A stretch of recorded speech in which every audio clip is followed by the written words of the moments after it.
So hi guys, welcome back to my YouTube channel Set Time Bongol and this is Sandeep भैया। और आप में से कई लोग डेली मुझे मैसेज करते थे कि भैया लखनऊ यूनिवर्सिटी का एक हॉनेस्ट रिव्यू दे दीजिए। तो मैंने सोचा चलो भाई, आज चूंकि लखनऊ यूनिवर्सिटी का लास्ट डेट है तो आज अपन लोग एक हॉनेस्ट रिव्यू देते हैं और साथ ही साथ इसके एडमिशन प्रोसेस को बताते हैं। पहले इस वीडियो से आपको ये समझ में आ जाएगा कि आपको लखनऊ यूनिवर्सिटी में एडमिशन लेना भी चाहिए या नहीं लेना चाहिए, क्योंकि लखनऊ यूनिवर्सिटी की फीस और नोएडा गाजियाबाद के प्राइवेट कॉलेजों की फीस दोनों की लगभग समान है। तो अगर ये दोनों कॉलेज सेम फीस ले रहे हैं और जबकि प्लेसमेंट अगर आपको वहां का ज्यादा अच्छा लग रहा है, कल्चर इन्वायरमेंट अगर वहां का अच्छा लग रहा है, तो लखनऊ यूनिवर्सिटी में इंसान क्यों जाए। तो ये सवाल बड़ी ज्यादा बच्चों का था, तो उसी के रिगार्डिंग में बात करने वाला हूँ। क्योंकि लखनऊ यूनिवर्सिटी की बात करूं तो 2017 में ही बना हुआ है। मतलब लखनऊ यूनिवर्सिटी 17 में नहीं बना हुआ है। यूनिवर्सिटी इज वेरी ओल्ड, पर जो इसका फैकल्टी है, faculty of engineering and technology, ये नया है। इसको 2017 में स्टैब्लिश किया गया था। और अगर मैं लखनऊ यूनिवर्सिटी की बात करूं तो यूनिवर्सिटी तो स्टेट में काफ़ी अच्छी यूनिवर्सिटी है। और अगर मैं नैक के एग्रेडिएशन की बात करूं तो A++ का है। और इसको यूजीसी का ऑटोनॉमस बॉडी, यूजीसी से ऑटोनॉमस स्टेटस भी मिला हुआ है, because it's a university, UGC से अप्रूव्ड है। बट जो इसका इंजीनियरिंग फैकल्टी है वो एआईसीटी से अप्रूव नहीं है। अब तुम में से कुछ लोग कहेंगे भैया अगर टेक्निकल कोर्स है तो एआईसीटी से अप्रूवल मस्ट है। तो मैं पहले बता दूं कि हाँ, जितने भी टेक्निकल कोर्सेज होते हैं वो एआईसीटी से अप्रूव्ड ही होने चाहिए।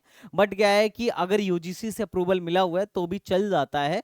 तो यहाँ पे चल रहा है। हालांकि अगर फॉरेन आप अगर जाएं या कुछ गवर्नमेंट जॉब्स में, या हो सकता है कि आगे आपके मास्टर्स के लिए अगर आप फॉरेन से मास्टर्स कर रहे हैं या कुछ कॉलेजों से मास्टर्स कर रहे हैं, तो they are asking for AICTE approval. तो वहां पे आपको थोड़ी बहुत दिक्कत हो सकती है। बट अगर मैं बात करूं कि भैया क्या अभी यहाँ पे क्या है, तो खैर अभी क्या है कि मेरी जब बात हुई थी तो इन्होंने बोला था कि सर अभी तो नहीं है, एआईसीटी से अप्रूव्ड तो नहीं है, बट आने वाले टाइम में ये जरूर एआईसीटी से अप्रूव्ड हो जाएगा। ये लोग भी इस मुद्दे पे सोच रहे हैं क्योंकि ये चीज बच्चों के हित में है। अब आप कहोगे भैया एआईसीटी से अप्रूव नहीं है, एनबीए से चलो एनैक से A++ का एग्रेडिएशन मिला है, क्या इसका कोई ब्रांच एनबीए से एग्रेडिएटेड है? तो आंसर है नो, कोई भी ब्रांच अभी इसका एनबीए से एग्रेडिएटेड नहीं है। बट ये जो यूनिवर्सिटी है, अब चूंकि जो ये फैकल्टी है यूनिवर्सिटी के उससे चल रही है, तो ठीक है, अभी बीटेक चल रहा है और कोई मसला नहीं है। डिग्री आपकी वैलिड है, आपको परेशान होने की जरूरत नहीं है। क्योंकि ऐसा नहीं है कि ये नहीं रहेगी तो वैलिड ही नहीं है। नैक एनबीए के बिना डिग्री वैलिड नहीं है, ऐसा भी नहीं है। Degree is fully valid. और चूंकि गवर्नमेंट यूनिवर्सिटी है, हालांकि बॉडी सेल्फ फाइनेंस्ड है, इस वजह से फीस ज्यादा लगता है। तो इस वीडियो पे मैं डिस्कस यही करने वाला हूँ कि इसका कट ऑफ क्या रहने वाला है, फीस क्या है, प्लेसमेंट क्या है, फैसिलिटी और फैकल्टी क्या है, और कॉलेज लाइफ यहाँ पर कैसी है। अगर आप यहाँ पर जा रहे हो तो कॉलेज लाइफ कैसी है, कैंपस कैसा है, campus area, everything I will discuss here. और मेन बात है प्लेसमेंट, कि भैया कहीं ऐसा ना हो कि इसकी फैकल्टी जो इंजीनियरिंग डिपार्टमेंट है ये तो नया है, कहीं ऐसा ना हो कि हम जाने के बाद यहाँ फंस जाएं, पता चले कि हमारे पास इससे बढ़िया ऑप्शन था बट हम गए नहीं, और अब हम लखनऊ यूनिवर्सिटी में जाने के बाद खुद को फंसा हुआ महसूस कर रहे हैं। तो ये सारी चीजें आपको इस वीडियो से क्लियर होने वाली हैं। अच्छा, हो सकता है वीडियो थोड़ी लंबी हो, तो भाई साहब कायदे के साथ मन लगा के वीडियो देखिए और इसकी बिल्कुल भी मत करिएगा अगर आप लखनऊ यूनिवर्सिटी सोच रहे हो तो। और एक बात और यार, इतने सारे लोग अपने चैनल्स को फॉलो करते हैं, देखते हैं, बट सब्सक्राइब बहुत कम ही लोगों ने किया हुआ है, जो कि पता नहीं क्या है। बट यू शुड सब्सक्राइब और YouTube channel and this will help. और वीडियो में आगे बढ़ने से पहले मैं बता दूं कि हमने एक और चैनल स्टार्ट किया है। अगर आप कॉलेज में जा रहे हो तो आपको प्रोग्रामिंग कहाँ से सीखनी चाहिए, इंटर्नशिप कैसे मिलेगा, और साथ ही साथ आपको मैथमेटिक्स के कोर्सेज, बहुत सारी प्लेलिस्ट, ये सब आपको उस चैनल पे देखने को मिल जाएंगी। और अगर हमारी प्लेलिस्ट नहीं होगी तो हम किसी और का रिकमेंड जरूर करेंगे जो आपके लिए बेस्ट है पूरे बीटेक के जर्नी में। तो आप उस चैनल को भी फॉलो करिए, that's name is STBG college. Description box में आपको उसका लिंक मिल जाएगा और वो चैनल आपके लिए बहुत ही ज्यादा हेल्पफुल होने वाला है। आइए भाई साहब बात करते हैं कि क्या मामला है। अब अगर मैं एडमिशन नोटिफिकेशन की बात करूं तो पहले लखनऊ यूनिवर्सिटी में एडमिशन जो होता था AKTU के थ्रू होता था, और AKTU में एडमिशन जेईई मेन के माध्यम से होता था, जेईई मेन के माध्यम से होता था। पर अभी क्या हुआ है, अब चूंकि AKTU में काउंसलिंग डिले की वजह से लखनऊ यूनिवर्सिटी ने अपना भाई अपने को खुद से अलग कर लिया, और ये लोग अपना इस बार एग्जाम कराने वाले हैं।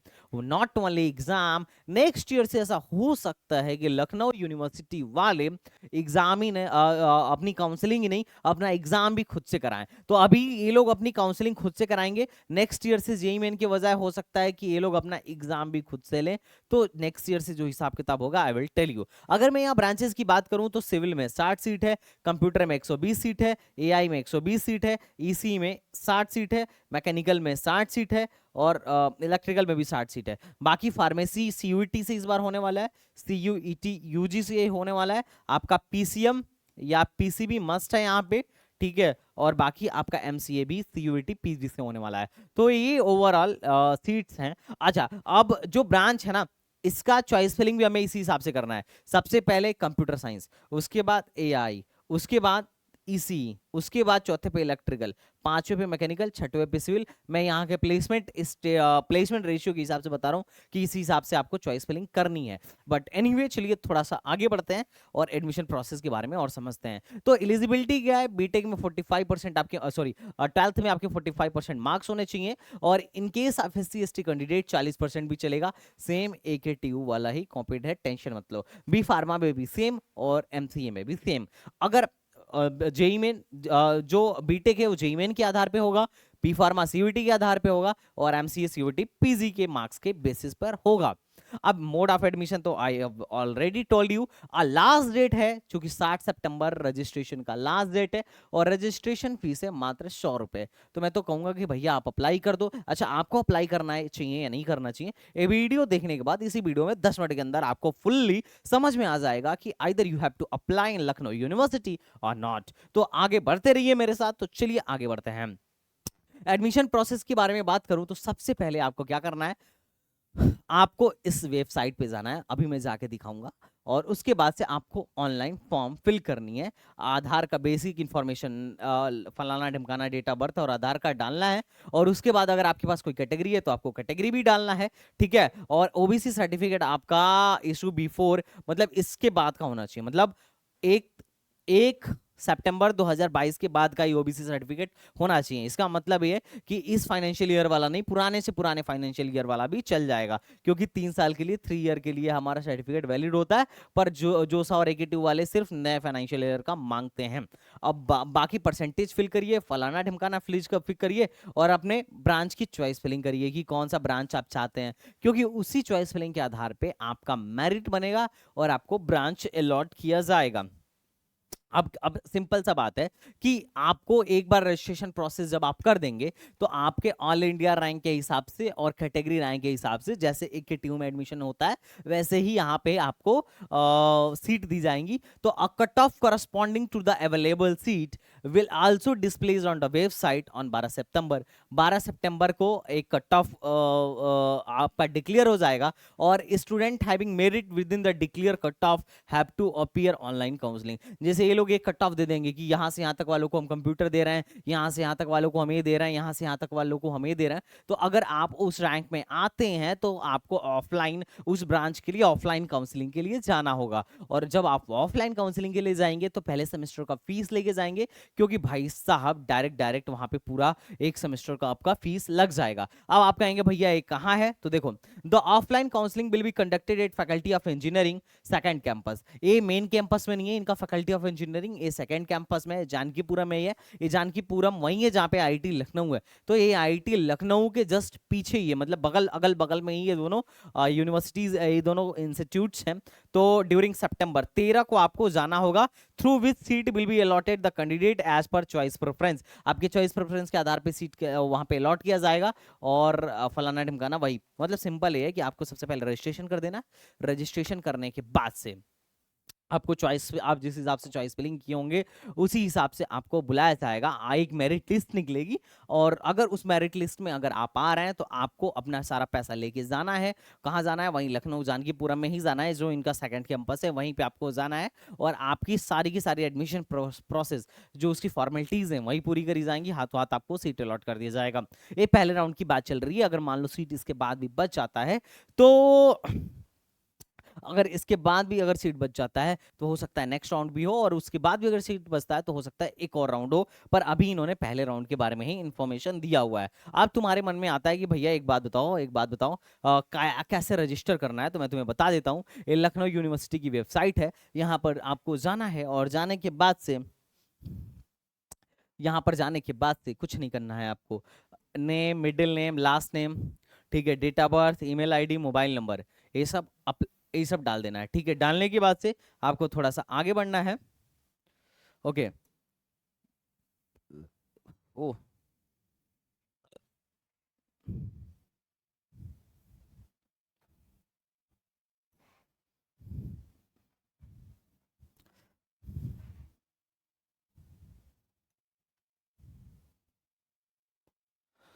ओके। ओहो हो,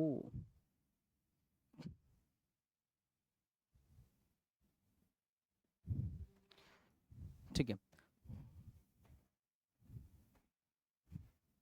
तो आप थोड़ा सा आगे बढ़ जाइए। उसके बाद से सिंपल आपको फादर डिटेल डाल देना, फादर डिटेल के बाद मदर डिटेल डाल देना, मदर डिटेल के बाद पर्सनल डिटेल डाल देना है। अच्छा, इनके फॉर्म में पहले गड़बड़ी थी। गड़बड़ी क्या थी कि बिना सब कैटेगरी के लोग फॉर्म ही नहीं ले रहे थे, फोटो अप्लाई करने में भी दिक्कत आ रहा है। पर अब सारे ग्लिचेस खत्म हो चुके हैं। तो आपको मदर डिटेल के बाद पर्सनल डिटेल डाल देना है। पर्सनल डिटेल के बाद से आपको एड्रेस डाल देना है, तो एड्रेस कॉरस्पॉन्डिंग और परमानेंट एड्रेस डाल देना है। जहां पे स्टार मार्क है ना, ये सारे के सारे मॉनिटरी हैं, जैसे नेशनलिटी, रिलीजन। अब ब्लड ग्रुप पे स्टार मार्क नहीं है, तो इसका मतलब ये है कि अगर आप छोड़ भी देते हो तो कोई दिक्कत नहीं है। अब ऐसे इस पे क्लिक करोगे तो इस आ जाएगा कि कौन सा ब्लड ग्रुप है। आधार नंबर इज मॉनिटरी। ईडब्ल्यूएस अगर है तो ठीक है, नहीं तो आपका यस नो कर दीजिएगा।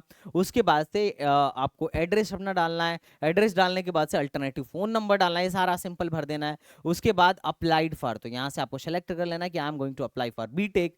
बीटेक में अप्लाई करने के बाद से,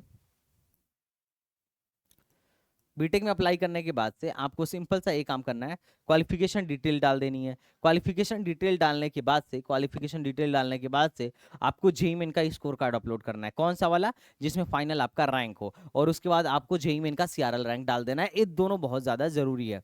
अब स्कोर कार्ड, जेईई मेन का स्कोर और ओपन वाला रैंक, ये दोनों डालना जरूरी है। फिर स्कोर कार्ड और फोटोग्राफ बहुत सारे इंपॉर्टेंट। उसके बाद से यहाँ पे देगा कि भैया आप मतलब ब्रांच प्रिफर करो, तो सिंपल। अब ये सारा ब्रांच इसने ऑलरेडी दे रखा है, आपको ऊपर नीचे करना है। तो सबसे पहले कंप्यूटर रखेंगे, फिर एआई रखेंगे। उसके बाद इलेक्ट्रॉनिक्स को ऊपर कर लिया, ठीक है। उसके बाद से इलेक्ट्रिकल को भी ऊपर कर लिया, ठीक है। इलेक्ट्रिकल को ऊपर कर लिया, computer science and engineering, AI, electronics, ठीक है। ओके, ये दो दो क्यों दे रहा है?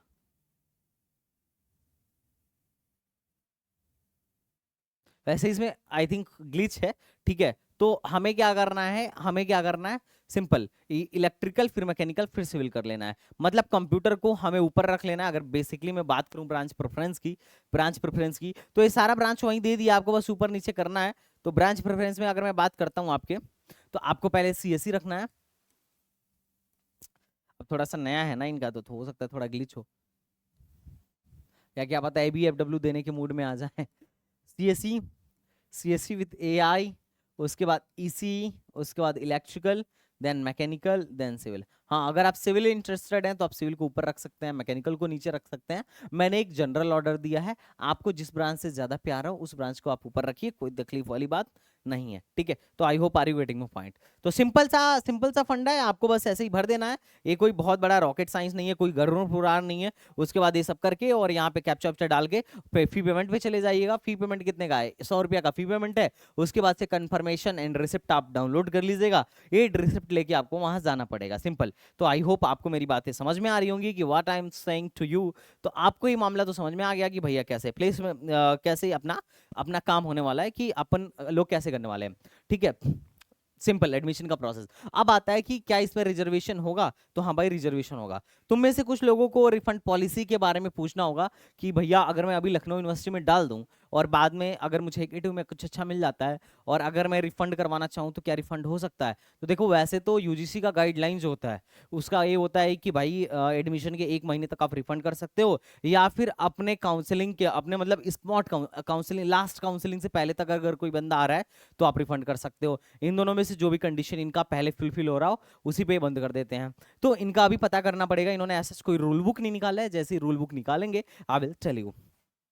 ये सेम वही वाला एकेटिव वाला रिजर्वेशन है, तो रिजर्वेशन को लेके परेशान मत हो जाओ, ठीक है। सिर्फ और सिर्फ वही मतलब सेम सेम जैसे एकेटिव में हुआ करता था वैसे ही तुम्हारा यहाँ पे होने वाला है, और एकेटिव में ऑलरेडी मैं तुम्हें सारी बातें समझा चुका हूँ। अब रही बात भैया कितना पैसा लेके जाना है, तो पहले सेमेस्टर का फीस लेके जाना है, 1,000 इनरोलमेंट फीस लेके जाना है, और 5,000 क्वेश्चन मनी नॉन रिफंडेबल लेके जाना है। साल में एक जो टोटल फीस लगता है 1,20,000 लगता है, और हॉस्टल फीस लगभग 33,000 पर एनम का लगता है।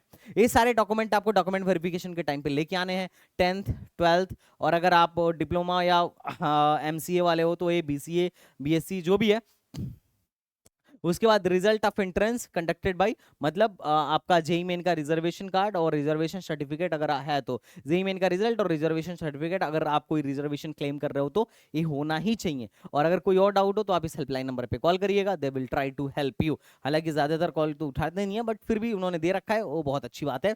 अगर मैं प्लेसमेंट की बात करूं तो जो हाईएस्ट प्लेसमेंट रहा ये 22.2 लाख का रहा। पिछले साल का जो हाईएस्ट पैकेज था वो इतना था। कुछ अच्छे पैकेजेस 4 बंदों को बायजूस में 8 लाख का मिला था। अब चूंकि लर्निंग ऐप है, टीचिंग का है, इंजीनियरिंग का नहीं है, इस एक बंदे को 22.2 का मिला था, ठीक है। बिग टैप एनालिटिक्स से तो ज्यादातर कंप्यूटर वालों के प्लेसमेंट हो जाते हैं, और ज्यादातर सीएस और ईसी वालों को भी प्लेसमेंट हो जाते हैं। एआई तो अभी नहीं है, तो अगर आप सीएस या ईसी में हैं तो प्लेसमेंट के चांसेस ज्यादा रहते हैं, बाकी में तो चांस प्लेसमेंट कम है। अभी मैं परसेंटेज प्लेसमेंट भी दिखाऊंगा तो आपको परेशान नहीं होना है। अगर मैं बात करूं इसमें तिलक में तो एक बच्चे का 7.5 पे लगा था, इंटेलीपैथ पे 7.25 में लगा था, और 11 बच्चों का एक साथ यहाँ पे 6 एलपीए पे लगा था। 2 बच्चों का महिंद्रा में लगा था, तो ये महिंद्रा भी कोई इंजीनियरिंग की नहीं है, दैट इज टीचिंग पर्पस का था। और आकाश बैजूस में 7.25 एक में लगा था। हालांकि इसमें से मोस्टली कंपनियां सेम कंपनियां आईटी लखनऊ में इस साल आई हुई थी। अब बात करते हैं तो 6 एलपीए पे स्किल वर्टेक्स में 29 लोगों का एक साथ लग गया था, और इस लोकर में 53 लोगों का 7 एलपीए पे लगा था। 53 कैंडिडेट्स एक साथ बल्क में चले गए 7 एलपीए पे। अपग्रेड में 15 लोग एक साथ 8 लाख पे गए हैं, और 37 लोग 3.25 लाख पे एचसीएल में गए हुए हैं।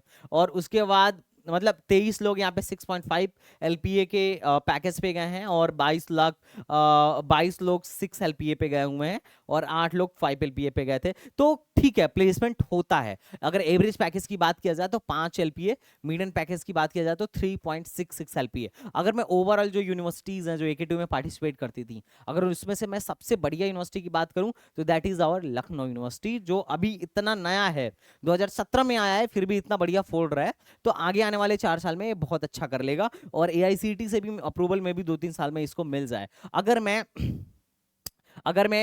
इनके एनआईआर और डेटा की बात करूं तो 237 लोग थे, जिसमें से 192 लोग प्लेस्ड हो गए। मोटा मोटी 237 में से 192 लोग प्लेस्ड हो गए। तो अगर मैं बात करूं कि भैया परसेंटेज प्लेसमेंट क्या है, तो तुम प्लेसमेंट परसेंटेज निकाल सकते हो। परसेंटेज प्लेसमेंट निकाल सकते हो कि भाई साहब हमारे पास जो बच्चे हैं 192 बच्चे थे, उसमें से प्लेस्ड हो गए 237।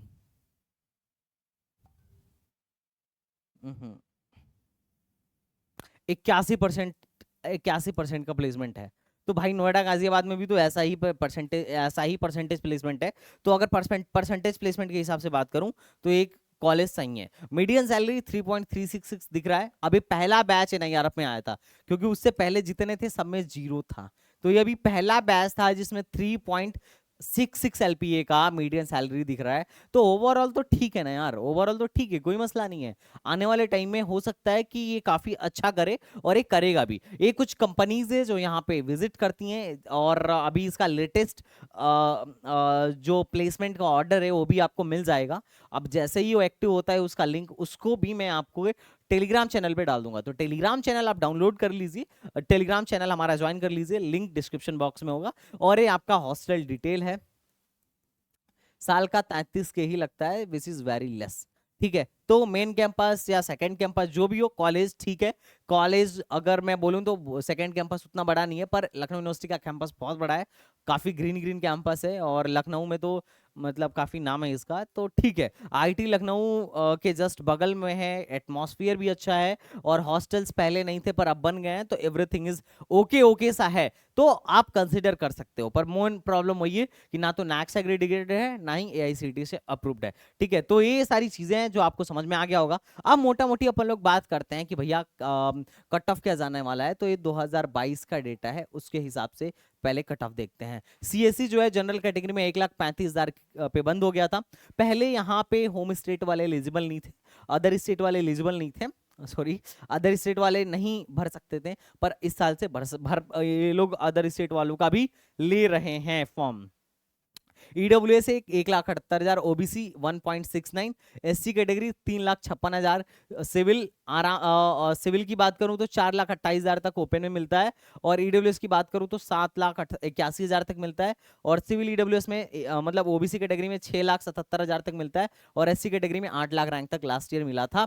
और अगर सीएससी की बात करूं राउंड 1 मतलब इसके हिसाब से, तो 1,22,000 तक इससे पहले मिला था।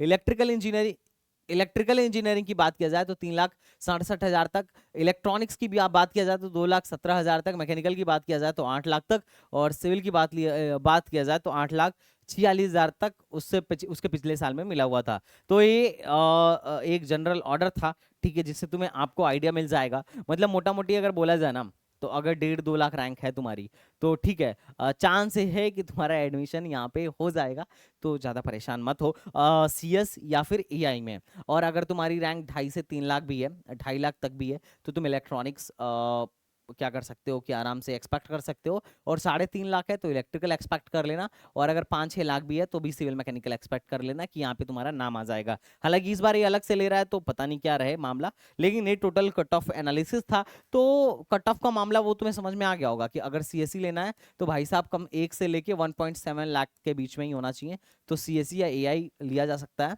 अगर ईसी की बात कर लिया जाए तो ईसी 2 से लेके 2.5 लाख के बीच में, तो ईसी एक तरीके से एक्सपेक्ट किया जा सकता है। और अगर इलेक्ट्रिकल की बात किया जाए तो 3 से लेके 3.5 लाख तक एक्सपेक्ट किया जा सकता है। अगर मैकेनिकल की बात किया जाए तो 5 लाख तक एक्सपेक्ट किया जा सकता है, 6 लाख तक भी एक्सपेक्ट किया जा सकता है। और अगर सिविल की बात किया जाए तो 6 लाख प्लस तक भी एक्सपेक्ट किया जा सकता है। तो ये एक्सपेक्टेशन है इसी के अकॉर्डिंग, मतलब ये मैं लास्ट बाउंड्री बता रहा हूँ, तो हो सकता है कि इसी के अकॉर्डिंग रहे। हालांकि हो सकता है कि चूंकि ये अलग से ले रहा है तो ज्यादा बच्चे ना पहुंच पाए, ऐसा भी हो सकता है कि सारे बच्चे इसी में चले जाएं और पहले राउंड में उतना फायदा ना हो, लेकिन जब एकेटिव स्टार्ट हो तो यहाँ सीटें कैंसिल होना स्टार्ट हो जाएं और फिर वहां फायदा हो। तो कुल मिला जुला के ओवरऑल एक बेसिक एनालिसिस था लखनऊ यूनिवर्सिटी के बारे में। आई होप मैंने सारे पॉइंट्स ले लिए हैं। हाँ, अब बाकी रहे फैकल्टीज का, तो फैकल्टी ठीक है यार, कोऑपरेटिव हैं, और फैसिलिटीज तो मैं बहुत नहीं कहूँगा, नई यूनिवर्सिटी है, टाइम लगता है, बट फैसिलिटीज भी ओवरऑल ठीक ही है। पहले हॉस्टल्स वगैरह में दिक्कत थी, अब नहीं है, मेस वेस भी ठीक है, ओवरऑल बढ़िया है, जा सकते हो तुम, ये तुम्हारी उस पर डिपेंड करता है। अब चूंकि लखनऊ में है तो ठीक है, एक्सपोजर एक बढ़िया सिटी में है, तो ओवरऑल चूंकि शहर में ही है, बाहर नहीं है, तो सब कुछ ठीक है, ट्रांसपोर्ट वगैरह ये सब सारी चीजें जो बेसिक चीजें हैं वो सब ठीक है। तो आई होप आपको सारा क्लियर हो गया होगा। इसके अलावा अगर लखनऊ यूनिवर्सिटी के बारे में कुछ जानना हो तो आप बिल्कुल हमें व्हाट्सअप कर सकते हैं। तो चलिए मिलते हैं नेक्स्ट वीडियो में, तब तक के लिए बाय बाय, टाटा एंड जय हिंद।